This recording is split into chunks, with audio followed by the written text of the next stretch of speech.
example, Avesco and Yeah. others. Again, what they're doing is calibration check only, hindi yun yung calibration.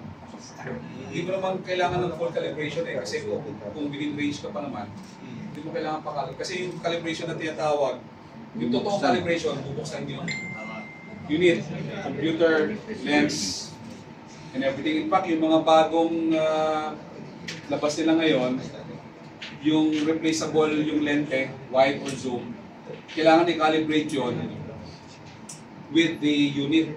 Kasi ano yun, titanggal yun eh. Kinakalibrate yun with the unit. Kinakalibrate yung computer. Ngayon, kung hindi naman ganun kalaki, normally kung maingat ka naman, di mo kailangan yan. Kasi may mga companies na harap yung certificate of calibration. Well, yun yung masakit. Yes. Yun yung masakit. Well, in fact, hindi naman talaga calibration check. Calibration check na. Hindi na lang kung yung nangyari ito. Meron akong contact thermometer. 80 degrees. Ano reading ko? 79. Another item. Reading ko. 80 degrees. Ako. 78. Another object. So, i-average yun. Pag maliit pa yung ano mo, okay pa yun. Pero pag medyo malaki na yung difference yan, kaya po set it back. Kahit kailan best ko pag medyo malaki na.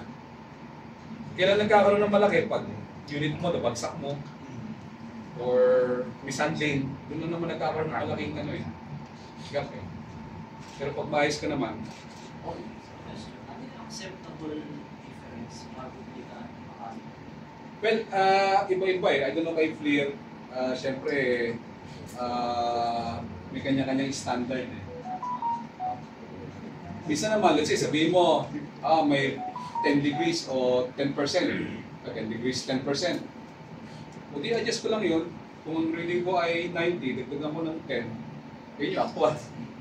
Pwede rin yun. Nalaruin mo. Ano sa plus and minus? Plus and minus? Plus or minus, mga gano'n. Again, kung ang hinahanap mo lang naman, kung ikaw naman may sa facilities, ang hinahanap mo ay exceptions. At hindi ka involved sa research like yung kanina pinakita ko,